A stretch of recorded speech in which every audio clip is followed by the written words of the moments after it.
Jesús Santos Santos, ya anunciado. Yo me reía mucho porque yo le decía detrás de cámaras, bueno, si es por bendición de nombres, no te quedas. Y así es. Yo diría que por bendición de muchas cosas, pero me lo voy a reservar. Ustedes interpreten en casa. Señores, yo estoy desacatada hoy como la cosa, ¿sí, no?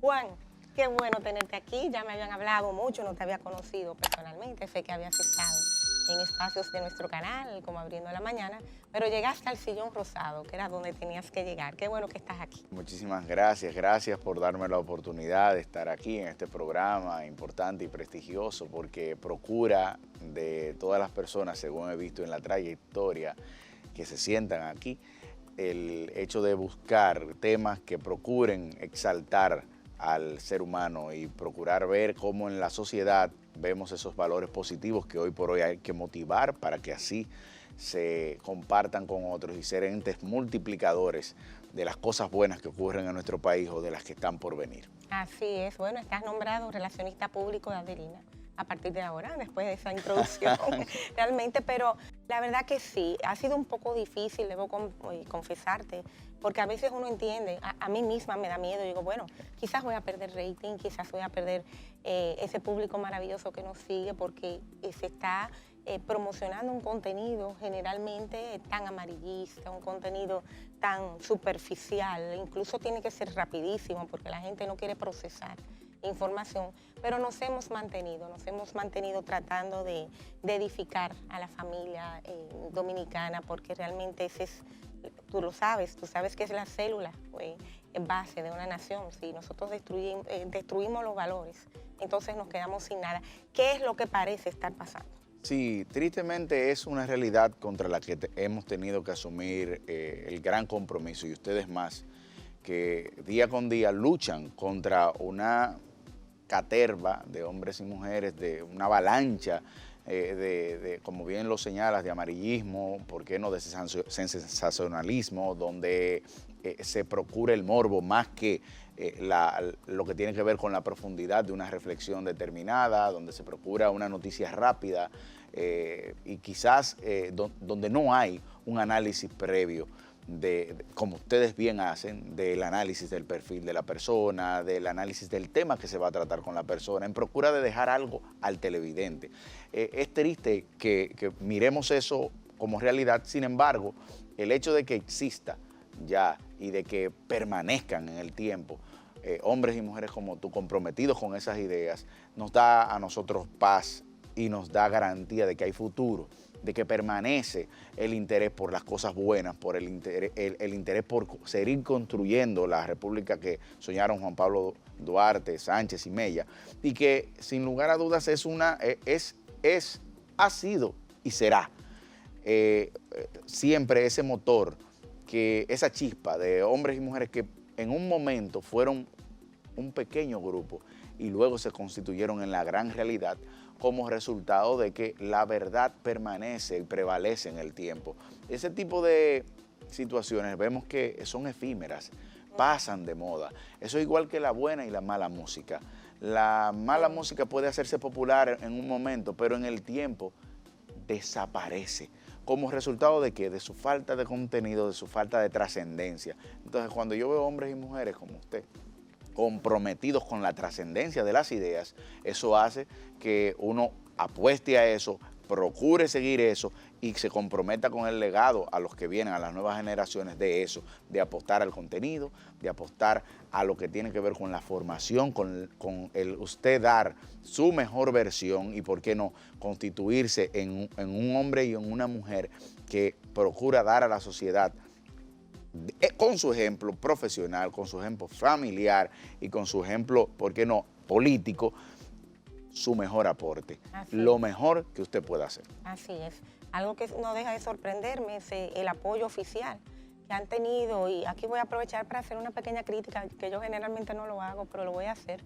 El apoyo oficial que hay a programas y a contenidos, sobre todo en las redes, en las plataformas de redes sociales, en donde los conductores le parece imposible enalborar e hilvanar una oración que no tenga 3 malas palabras en el medio, que no tenga 5 insultos de una manera realmente que va en detrimento completo de lo que es el desarrollo social, de una manera, digamos, apegada a los valores. Sin embargo, son personas que están recibiendo un apoyo de colocaciones, un apoyo de anuncios del sector oficial. Entonces, cuando tú ves eso, pues eso como que descorazona un poco ver que realmente se está apoyando lo malo.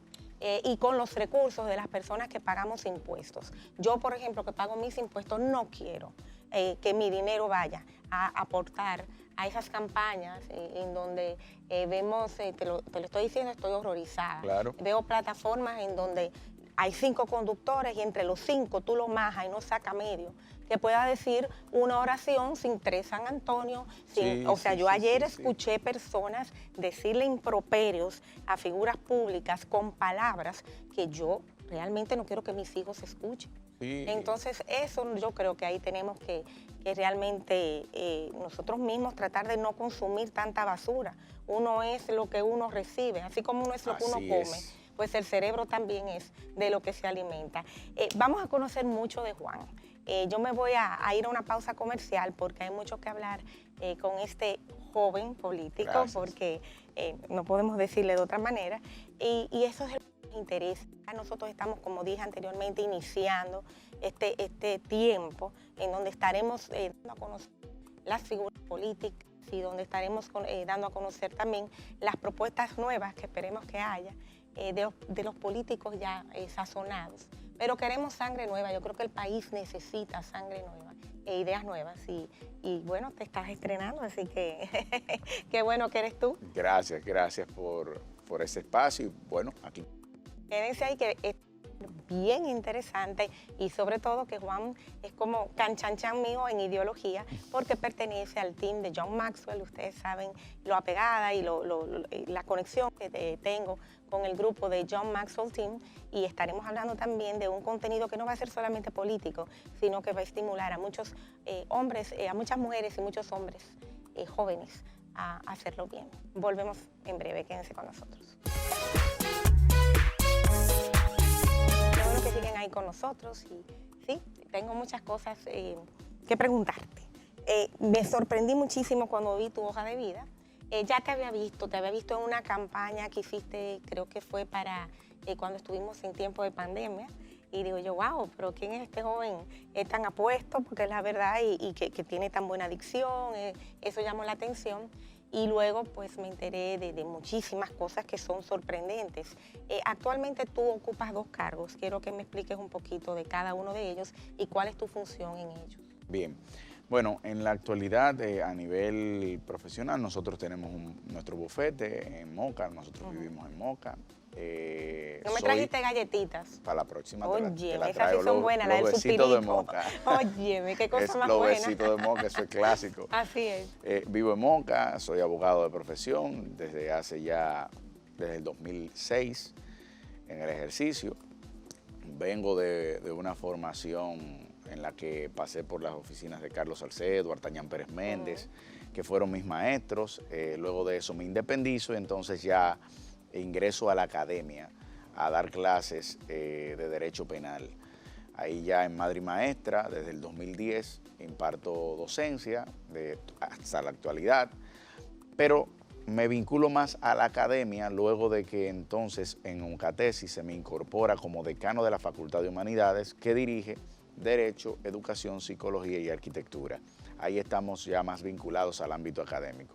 O sea que, aparte de el ejercicio profesional en el litigio, en lo que tiene que ver con la persecución de casos o construcción de casos en torno a diferentes tipos de litigios en diferentes áreas del quehacer jurídico, también estamos vinculados al tema de la academia. ¿Por qué? Porque la academia para nosotros se constituye en una gran pasión. Nosotros entendemos que sin formación no hay trascendencia, no hay cambio, no se produce un cambio en esa sociedad de la que ya hablabas. O sea, lo que nosotros queremos construir a futuro tiene que ser de la mano de esa herramienta que es la educación.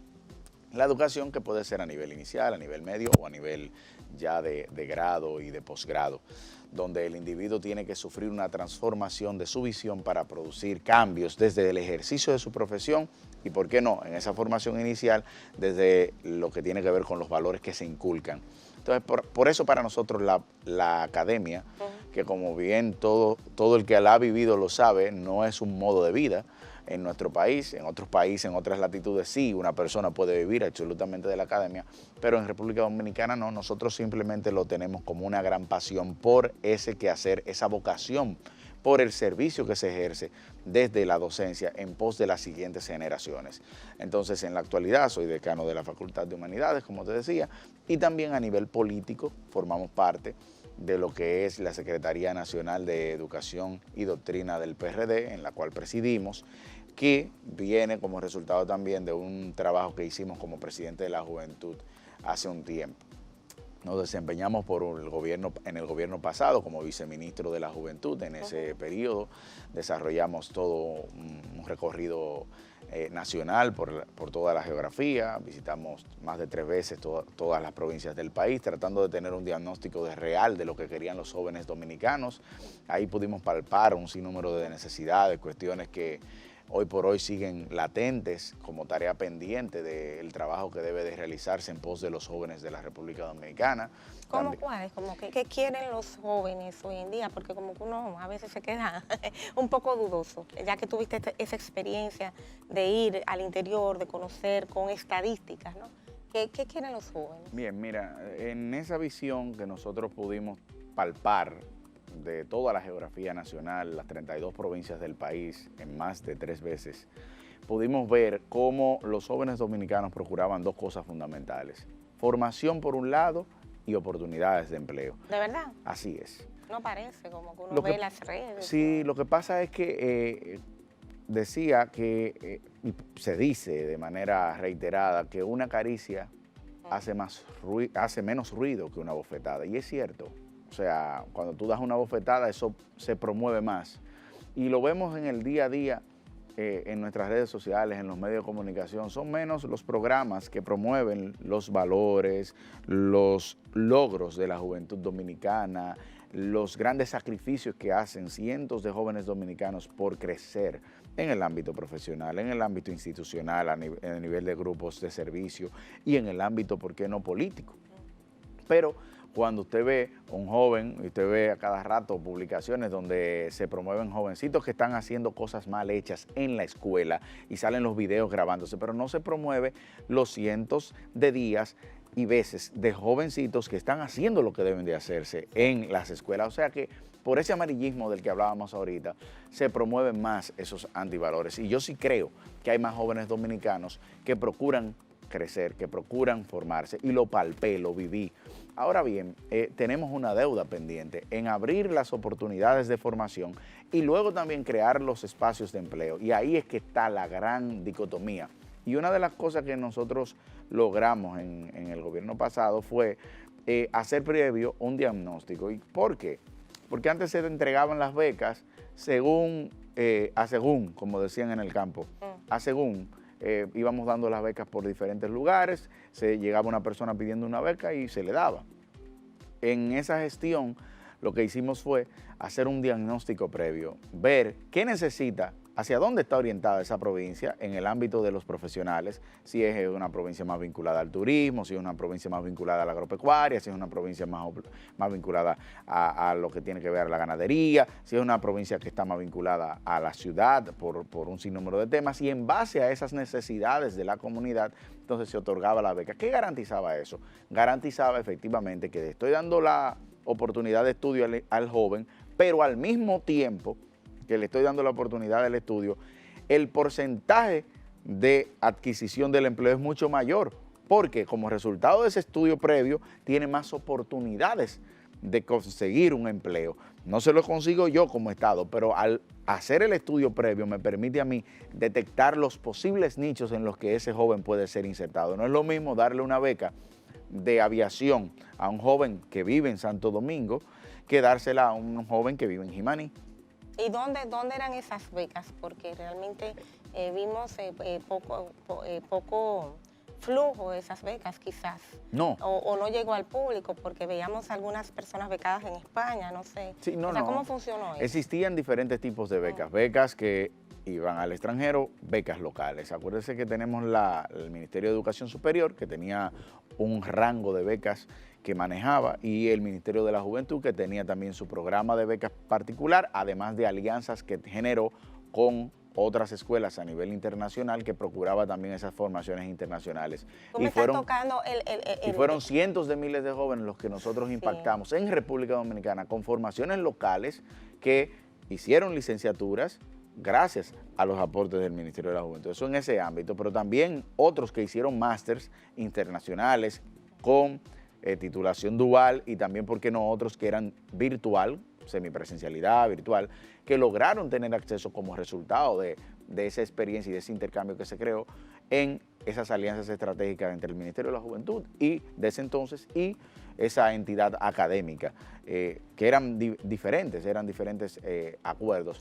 No deja de ser parte de la educación en general y obviamente tenían que trabajar con el Ministerio de Educación, me imagino, en ese tiempo, y quizás fue uno de las cosas que más se promovió en las gestiones pasadas. Sin embargo, yo te voy a hacer una pregunta que sé que me vas a responder honestamente. ¿Crees que fue exitosa la gestión en ese sentido a nivel de educación, tomando en cuenta las escuelas fantasmas sin docentes o con docentes sin preparación? Porque es un poco difícil hilvanar el hecho de que los estudiantes que no fueron preparados lleguen entonces a un nivel académico que puedan recibir esas becas y que hayan funcionado. Entonces, podemos analizarlo de diferentes ópticas, porque yo partiría de lo siguiente. Yo diría, bueno, cuando yo veo el Estado Dominicano, que tiene en el ámbito de lo que estamos hablando de la formación, tiene 3 ejes o 3 puntos desde los cuales impacta a la sociedad, en este caso la población joven que busca la formación, la educación inicial, que está a través del Ministerio de Educación, la educación de grado y de posgrado, que lo puede abarcar desde el Ministerio de la Juventud y desde la MESID. Y hablamos de las escuelas, que teníamos tareas pendientes, tenemos y tendremos tareas pendientes por hacer. Ahora, de que hubo un vuelco distinto en el ámbito de la infraestructura, de lo que fue la construcción de esas escuelas, y por qué no. Pero estamos hablando de edificios. Sí, de estructura, me estoy yendo a la estructura, y te voy a dar el paso a lo otro. Okay. En el ámbito de la estructura era necesario, ¿por qué? Porque nosotros, si bien teníamos una necesidad de primero invertir el 4% por un lado, no menos cierto que también teníamos el interés de que a más lugares llegara la educación, y lo primero que tiene que existir es una estructura. Ahora bien, que teníamos la tarea pendiente de formar a los docentes para que el nivel de que no solo para que no solo tuviéramos el techo de una escuela, sino que también tuviéramos un docente capaz y preparado. Claro que sí. Ahí hubo una tarea pendiente, que empezó un proceso que no se concluyó, y que evidentemente nosotros tenemos que apostar por una República Dominicana que, independientemente de la persona que esté gobernando, tenga proyectos bandera, que no importa el gobierno que sea. Tristemente en nuestro país no hay una continuidad de Estado. Bueno, a veces uno no puede continuar lo que no está bien. Eso es un poco difícil. Porque yo lo que tengo que hacer es tomar como punto de partida aquello que tiene luces, tiene sombras, tomo la luz y de ahí incorporo mi sello. Me explico. Si ya yo tengo la estructura física y me falta capacitar a los profesores, y mi crítica fue el tema de la capacidad de los profesores, o mi crítica fue la cantidad de personal que había ahí, que era desbordante, y yo entiendo que no debería de ser, yo reduzco mi personal desbordante y capacito, tomo ese dinero para capacitación de esos docentes, que es lo que en principio entonces yo tengo que tener como aporte. Ahora, ¿yo lo voy a lograr todo? No, probablemente no, en 4 años, en 8, no lo voy a lograr. Ahora, yo dejaré en un estado de condición mejor para el próximo, para el que venga. Y ese es el proceso que República Dominicana debería seguir. Un proceso de proyectos bandera, donde la continuidad de esa antorcha que yo te paso a ti, tú puedes tener contradicciones conmigo, tú puedes decir que hay luz y sombra en mis acciones. Sin embargo, tú no puedes negar que hay un aporte, hay un avance. No es lo mismo hablar de la educación de la República Dominicana hace 20 años que ahora. Es distinta, hay mejoría. ¿Nos debemos conformar? Jamás. Okay. Jamás. Ahora, de que estamos en un estado de cosas mejor. Sí, eso es igual que cuando hablamos en el ámbito de la justicia dominicana. Que No, perdón que te interrumpa porque me tengo que ir a pausa comercial. Eso te lo voy a dejar para el próximo bloque. Perfecto. Y también te tengo una pregunta sobre tus funciones en el Partido Revolucionario Dominicano y por qué estás ahí. Perfecto. Volvemos en breve, quédense ahí, que solo se pone mejor. Gracias por seguir con nosotros, saluditos a todo nuestro público es real en los Estados Unidos, Boston, gracias por todas las misivas que recibimos, Lawrence, Nueva York, qué bueno que están allá la gente del Bronx, gracias una vez más, Texas, Virginia, Florida, Orlando, Tampa, besos grandes de parte de todo el grupo Super Canal y nuestras 6 señales en los Estados Unidos. Eso es una payola, una autopayola, así claro, como se da, claro, porque tampoco claro, es así, claro. no es de gratis. No, el cariño a los seguidores. Y qué bueno claro. que mira cuánto nos sigue esa diáspora. Es que no me gusta llamarle diáspora porque es un nombre, es un término mal empleado. Son una comunidad dominicana próspera que realmente lo ha hecho bien y que está dándole seguimiento y sigue amando su tierra desde allá, quizás más que lo que muchos hacemos cuando estamos aquí. Y la verdad que me imagino que están horrorizados, al igual que todos nosotros, ya que tocaste el tema de la justicia, con todo lo que está pasando en este país. Yo quisiera tu perspectiva en ese sentido, pero no antes de que tú me expliques por qué. Yo sé que eres de la militancia del PRD, te veo con ideas muy progresistas, perteneces a un partido que entendemos que ya es uno de los partidos tradicionales, de los partidos que quizás perdió fuerza con su división y todo eso. ¿Por qué estás en el PRD y qué haces ahí? Muy bien, mira, lo primero es que mi abuelo fue fundador del PRD en Moca en 1962. O sea que es abolengo Mi político. papá, sí, mi papá nace en el PRD y yo también. Pero más allá de la participación y ese arraigo de mis antecesores, hay algo que me compromete con el PRD y eso son sus ideas. El Partido Revolucionario Dominicano, si hoy tenemos la democracia que tenemos, quiera reconocérselo o no, es como resultado del PRD. El PRD fue el partido, primero, el partido de la partidocracia dominicana. Del PRD se desprende el PRI, el BIS, el PLD, se desprende el PRM, se desprenden la mayoría de los partidos dominicanos, se crean como resultado del PRD. ¿Y qué ocurre? Esas ideas de socialdemocracia, de igualdad, de solidaridad, son el génesis real. ¿Y por qué no? Como lo resumió José Francisco Peña Gómez, ese concepto de primero la gente, como eje de política transversal de cualquier ámbito de un Estado. Si lo pones en el ámbito de la justicia, hoy por hoy, tú escuchas a un Henry Molina, presidente de la Suprema Corte de Justicia, diciendo, hace una semana estábamos en Madre Maestra, en un intercambio de universidades a nivel regional, donde él decía, el ser humano tiene que ser el eje central del ejercicio de la justicia. Claro. Tenemos que ponerlo como el protagonista. Parecería lo obvio, sin embargo, el ser humano, y te lo dice un abogado, parecería ser un número un número de proceso. A una víctima. Y una víctima del mismo sistema. Y él decía, no, tenemos que convertir al ser humano en el eje primario, en la punta de lanza, donde nosotros ese individuo lo llevemos a una calidad del servicio en la que él se sienta verdaderamente respaldado por un poder del Estado que está para garantizar unas prerrogativas que establece una constitución, una determinada ley. Y eso ha costado muchísimo. Y esa división de poderes, ese fortalecimiento de esa división de poderes, esa democracia que hoy existe en nuestro país y un sinnúmero de luchas, por ejemplo, la independencia de esos poderes, la conformación del Consejo del Ministerio Público de la Judicatura, fue, y poca gente lo sabe, fue una idea de José Francisco Peña Gómez. O sea que tú te identificas con los ideales realmente de los fundadores del partido. Ahora bien, ¿no te es un poco cuesta arriba seguirte identificando con los ideales de los líderes, poniéndote como ejemplo? Incluso el mismo caso del PLD, en donde muchos aparentemente iban a apoyar, iban a seguir los pasos del profesor Juan Bosch, y lo que hemos visto es pues nada más lejano a los ideales de su fundador. Tú como joven todavía te apegas a eso, ¿crees en esos líderes? Sí, porque... Y en los líderes actuales que tienes, por ejemplo, en tu partido. Sí, mire, de hecho, el PRD, muchos hablan de boca de esos principios, enarbolan y mencionan a José Francisco Peña Gómez. Pero el hecho de usted encontrar hombres y mujeres como Miguel Vargas, Peggy Cabral, Janet Camilo, que forman parte de esa estructura del PRD, comprometidos con el legado de José Francisco Peña Gómez, que fue su partido, el PRD, y los ideales que invisten, porque hay algo que no podemos perder de vista. En cualquier institución,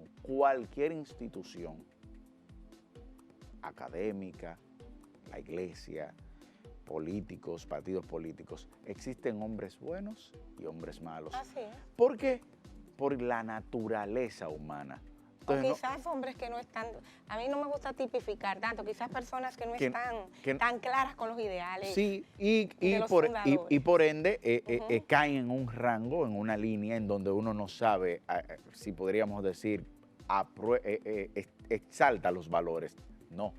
Y la pregunta que me hacía era muy directa, diciéndome, estas personas que hoy desdicen de los ideales de Bosch o desdicen de los ideales de Peña. Entonces, yo particularmente como ciudadana estoy muy desilusionada. Pero entonces esas personas tú no podrías decir que están haciéndolo bien, lo hicieron mal. Muy mal. Aunque no nos guste decir la palabra, pero ciertamente lo han hecho mal. Ahora, ¿dónde? Cayeron en tentaciones, parece que eran como parte del colectivo. Ahora bien, yo sí quisiera, y aquí ya entonces, luego de haberte hablado un poco de la parte política, sí me voy a deslizar un tema a lo judicial, ya que lo mencionaste. Y eres abogado. Al ser abogado del área penal también, del área penal, nosotros no podemos perder de vista que en la República Dominicana debemos de cuidar mucho que los procesos se lleven a cabo como manda la normativa. ¿Y qué ocurre? Cuando se inicia un proceso tiende, tristemente, en República Dominicana, por ese amarillismo, volvemos a tocar el tema desde el inicio, por ese amarillismo, a entender que la iniciación de un proceso establece culpabilidad. Y ojo, no quiero decir que no haya responsables de hechos punibles. En el imaginario, por lo menos. Hay un imaginario colectivo que inmediatamente se sindicaliza una imputación. ¿Qué es eso? Una imputación de un hecho donde yo digo, tú hiciste tal cosa, me toca a mí probarlo en justicia, presentar las pruebas, que esas pruebas las valore un juez y diga finalmente ese juez, sí, ciertamente la persona lo hizo y procede a la condena. No, como se produce un juicio en el que se ventila, o un proceso en el que se ventila inmediatamente en los medios, eso genera en la conciencia colectiva una concepción respecto de ese individuo. Entonces, ¿qué ocurre? Eso no va en favor de un sano ejercicio de la justicia, por múltiples razones que no nos daría el tiempo de abordar aquí. Pero a donde vamos es al hecho de que nosotros como dominicanos tenemos que apostar, primero, porque la justicia se aplique ciertamente. A cualquiera que la haya violado la ley, se aplique la justicia. Ahora. Y es difícil pensar que alguien se va a inventar completamente un expediente de más de 2.000 páginas. No, y claro. sobre todo con testigos que fueron parte del proceso. Del mismo entramado criminal. Ahora lo que tenemos que analizar es que todo eso ocurra y opere en el marco de la ley. Y no premiar, porque ese es otro tema a criticar, no premiar solamente a aquel que delata o da la información, sino... Pero esa es parte como del sistema judicial, ¿no? Sí, hay cosas que pudiéramos valorar ahí. ¿Qué tipo de sanción puede tener una persona que cumple con ese objetivo? Y evidentemente el órgano persecutor tiene una potestad de hacerlo. Sin embargo, tenemos que tener mucho cuidado en el mensaje que mandamos para la persecución o la conquista del objetivo último que se quiere, o sea, que es un tanto delicado. Ahora, de que tiene que haber un régimen de consecuencias real en República Dominicana, en correspondencia con un debido proceso que garantice que todo lo que se ejecute tiene que ser en el marco de la ley, eso es palabra de Dios, tiene que ser así. Así es. Bueno, pues seguiremos conversando todavía un poquito más con Juan en el próximo bloque. Yo por lo menos quiero que si no me pueden devolver todo, pues yo me conformo con que me devuelvan como 15 carteras de esas que se compraron con todo ese dinero, porque ahí es que yo me pregunto, ay, que devolvieron tanto. Y todo lo que se gastó, Sí, eso sí. lo pagué yo con mis impuestos y lo pagó el futuro de los hijos, de los nietos, de los bisnietos, de todos los dominicanos. Ay, mi madre, cuántas cosas. Señores, volvemos con Juan de Jesús. Juan de Jesús Santos Santos. Estás con el nombre para el asueto que viene por ahí de Semana Sí, Santa. sí, sí. Quédense con nosotros. Agradecemos que nos inviten a sus hogares a través de cualquiera de las plataformas por las que nos reciben, nuestros canales, no solamente pues, de televisión, sino también canales de YouTube, ahí lo tienen en pantalla, y también nuestras redes sociales en donde damos piquitos de todas las cosas que van a pasar aquí. Hablábamos de justicia o de antijusticia, yo ni sé cómo decirle ya lo que está pasando aquí. Es justicia, o sea, hay un procedimiento. ¿Tú crees que realmente a la larga se va a aplicar, valga la redundancia, esa justicia? O sea, ¿de verdad? Mira, la República Dominicana viene en los últimos años teniendo un proceso de transformación. Desde el 2004, con la reforma procesal penal, se generaron un sinnúmero de resoluciones y normas que vinieron a fortalecer el sistema jurídico dominicano. ¿Qué pasa? Como todo en la vida, la ley es el ideal y sufre transformaciones y modificaciones como resultado de la realidad. ¿Por qué? Porque la ley puede tener una concepción, querer lograr un objetivo y en el camino verse que no hay forma de solucionarlo en el momento por una cuestión de realidad práctica. Pero yo sí creo que se ha dado un avance. Vuelvo al tema de educación. Sí, se dio un paso. Ha tocado una papa caliente como algo diferente. O sea, esto es algo que en la región incluso no tiene precedentes. Sí, sí hay precedentes. Hay precedentes en Brasil, en Chile. Tan así, porque es que aquí está todo el mundo metido. No, lo que ha habido precedentes. Y además el dinero que se le sustrajo a los dominicanos, comparado con Brasil, por ejemplo, su tamaño y lo que ellos... sí, en proporción. De yo verdad, entiendo lo que dices. O sea, si tú te pones a ver, yo entiendo esto lo que ha sido dices. un saqueo público. Sí, la proporción, la dimensión, la que dimensión. tienen estos procesos. Y que los tentáculos llegan a todos los partidos. No, es un tema extremadamente delicado. Hay que valorar en su justa dimensión y eso es muestra de la transformación del sistema de justicia. Antes, y de la democracia. Antes los partidos políticos y los militantes de partidos políticos simplemente se abocaban al ejercicio del poder sin ningún tipo de miramientos ni pensando en que podría ocurrir este tipo de cuestiones. Sin embargo, ahora el que va a la función pública tiene que pensar Sabe que no va para la finca. En torno a ese régimen de consecuencias que ha operado. Ahora, ¿qué si nosotros apostaríamos a que esto sea una conquista que no vaya determinada a un sector político o a un determinado actor, sino que opere de manera transversal a todos los actores?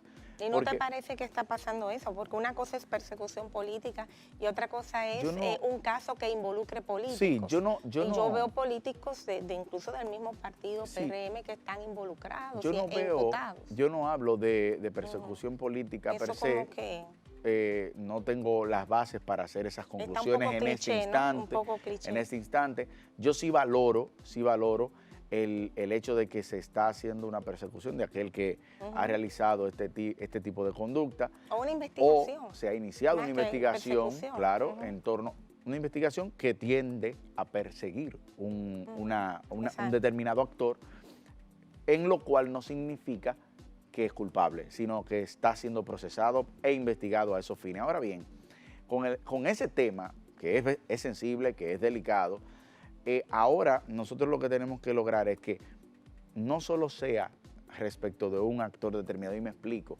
porque los procesos toman cabida como resultado de denuncias, y si ha habido una denuncia de un determinado actor, esa denuncia debe debe de generar en una investigación, y esa investigación debe de generar a su vez en un proceso. Y cuando tú solo ves que hay 3, 4, 5 procesos y todos apuntan hacia un mismo objetivo con las figuras principales en torno a un solo actor, entonces se genera ese ruido de si es o no una persecución política, cosa que entendemos que no es una persecución política, hay un proceso de investigación, veremos lo que pasará. Ahora, se irán dando señales también de equilibrio en la medida en que esos otros procesos a otros actores comiencen a tener la contundencia y el interés y el empeño que se le está poniendo a este tipo de procesos. Y que se llegue también pues a y que un se lleve a real. un régimen de consecuencias real. Porque al final, si tú inicias un proceso y ese proceso no tiene como resultado de la promesa que tú hiciste en tu acusación una sanción, al final, lo descargaron porque no hubo, por falta de prueba. Puede revertirse entonces. Eso se revierte en la sociedad desde el punto de vista que la sociedad dice tanta bulla, para decirlo de manera popular, y al final mucha espuma y poco chocolate. Yo iba a decir eso. Mucha espuma y poco chocolate. Entonces, no. Se trata de que al momento de nosotros iniciar el proceso, fíjate que en Estados Unidos, ya que usted tiene un público de Estados Unidos, las investigaciones se tardan 15, 20, 10 años. Claro. Pero cuando ellos acusan, óigame, a usted le queda negociar una pena con ellos o simplemente someterse a un proceso que va a darle al traste con una condena infalible. ¿Por qué? Porque ellos toman un tiempo de investigación sin presión mediática. No hay un interés de si la sociedad entiende o no que ahora hay que meterlo preso. No es eso lo que yo quiero. Una medida de coerción, ¿qué procura? Que la persona se sujete al proceso penal. No, pero en nuestro país, tristemente, una medida de coerción tiene que tener el componente de la prisión preventiva, porque si no tiene la prisión preventiva, esa persona no se le está haciendo justicia. No es así. Si la persona tiene el arraigo y se le puede impedir salir del país, esa persona es un empresario, tiene que sujetarse al proceso, que es lo que procura la medida de coerción. No es discriminatorio eso, porque mira, aquí esto da mucho tema, esto da mucha tela que cortar, esto es como para un programa entero, pero eso es discriminatorio, porque entonces el pobre, el que no tiene arraigo y el que va a la justicia a esperar que su juicio sea conocido, entonces procesado, dura a veces 2 años o 3 años, no puede pagar una fianza, no puede pagar nada. Y entonces el hijo de Machepa, como le dicen, lo come frío. Entonces, eso sí no tienen oportunidad, eso es discriminación completa. No, porque el arraigo no tiene que ver con cantidad de dinero. Y tienen arraigo del dinero que se robaron, entonces espérate. No, pero es que el arraigo no tiene que ver con cantidad de dinero. El arraigo que expresa la normativa en el ámbito del 229 del Código Procesal Penal, lo que consagra es que haya garantía de que tú no te vas a sustraer. O sea, una persona arraigo pobre... moral para reír. No. Okay. Arraigo moral no, porque la garantía económica es una de las 7. La prisión preventiva es una de las 7. Pero tenemos el impedimento de salida del país, tenemos la visita periódica, tenemos el grillete, tenemos un sinnúmero de herramientas que evidentemente en el ámbito del grillete quien lo pueda pagar. En el tema de la garantía económica, los montos que puedan pagar. Entonces ahí entra la labor del juzgador, que no le puede poner una garantía económica a una persona que se robó un salami, para decir algo, o que se robó un carro, una garantía económica de 3 millones de pesos, porque ese individuo no lo va a pagar. Y evidentemente va a ir a prisión preventiva. ¿Por qué? Eso es un tema que yo creo que debemos... Es muy sensible. Y que debemos quizás estudiar bien a fondo entre todos los dominicanos, o sea, ahora hay que decir dominicanas y dominicanos porque si no, no es políticamente correcto y uno está discriminando. Pero realmente yo creo que es un tema que hay que ver y que hay que ponerle caso porque la justicia debe ser justa. Entonces, ahí no creo que estamos muy claros. No quiero que se me vaya el programa sin hablar un poquito también de hacia dónde tú entiendes que deben causarse la política, sobre todo en el ámbito de los jóvenes. Nos queda 1 año y algo ya para elecciones. No sé, todavía no hay posiciones claras en cuanto a alianzas. Me dio mucha pena que me dijiste detrás de cámaras que no aspiras a ningún puesto político, porque creo que deberías aspirar. Gracias. Tienes todas las condiciones para hacerlo, pero háblame un poquito entonces ya de la posición de tu partido y de qué ustedes aspiran entonces y esperan de lo que va a pasar ahora en este proceso, hasta la culminación de este. Bueno, ¿por qué no tengo aspiración política? Estoy aspirando en el ámbito de que apoyo al candidato presidencial de mi partido. Estoy esperando que te digan por qué tú vas. No, estoy muy comprometido con la idea de que Miguel Vargas sea presidente del país a través de nuestro partido y por las condiciones que lo invisten a él. Yo creo en su trayectoria en la CAS, en el Ministerio de Obras Públicas y en la Cancillería, lo que construyó y el eslogan de su candidatura es un político diferente, una candidatura diferente a la presidencia. ¿En razón de qué? Con tanto tiempo en la política, ¿tú crees eso? Sí, oiga, ¿por qué? ¿Es diferente? Sí, oiga, ¿por qué? Porque una cosa es decir y otra cosa es hacer. Mucha gente en el ámbito de la política las vemos que hablan, dicen, promueven ideas, pero hacer es distinto. Por ejemplo, en otras gestiones, y muchos de los actores políticos que hoy están en el gobierno inclusive, fueron el resultado de una decisión de Miguel Vargas que se impuso dentro del partido para darle paso a nuevas generaciones. Y ahí están hoy, puedo decirte, 3 o 4 ministros y algunos senadores que hoy por hoy detentan esas candidaturas como resultado de ese cambio generacional que produjo Miguel Vargas en el 2010, antes del 2010. ¿Tú no crees que le afecte el apoyo que le dio al Partido de la Liberación Dominicana?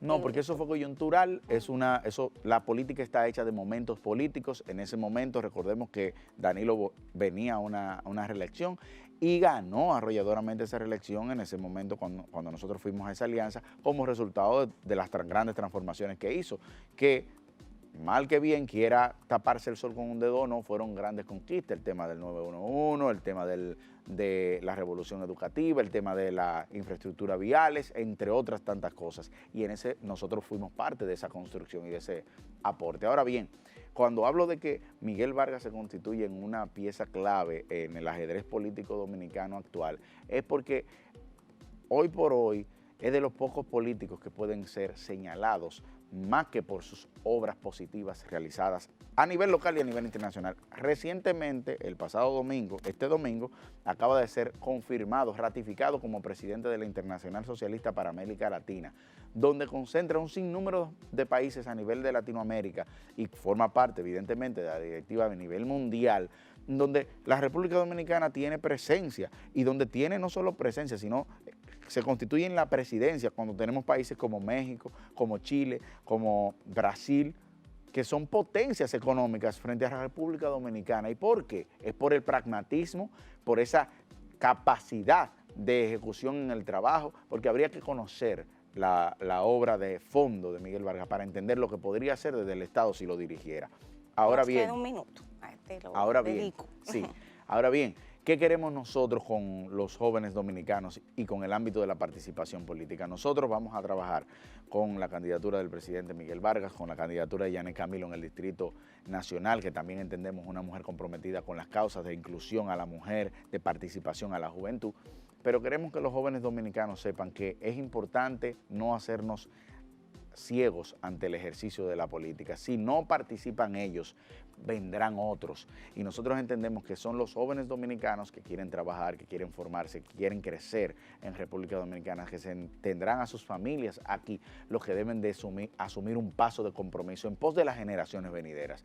Entonces ese es mi mensaje final. Hay que dar el paso, hay que comprometerse con la idea de construir desde ese granito de arena que podemos aportar cada uno de nosotros en el ejercicio de nuestra profesión y, ¿por qué no?, en la participación política. Me gusta. Queremos jóvenes en todos los partidos, así es. Se necesita sangre nueva porque la vieja hay que cambiarla. Juan, gracias por haber estado con nosotros, de verdad, esta es la primera vez, estamos seguros que no va a ser la última, y más que se nos quedaron muchos temas por discutir, pero eso nada más es una excusa para volverte a invitar. Cuente conmigo, gracias de verdad por darme esta oportunidad, y para la próxima los besitos de Moca vienen. Bueno, pues miren, ahí está la cosa, ahí está la promesa, y yo soy una mujer interesada, así que a mí no se me puede prometer nada. Bueno. Señores, gracias a ustedes también por habernos escuchado, por haber permitido que estos planteamientos lleguen a ustedes. Hay que ponderarlos y sobre todo, ¿por qué no?, exhortar de verdad a esta juventud que tiene mucho que aportar a seguir creando un mejor país. De mi parte, besos grandes y nos vemos en una próxima. Viene asueto de Semana Santa. Los dejo con una frase que siempre ha sido parte de la campaña de Señal de Vida. Cuídate para que vuelvas. Bendiciones.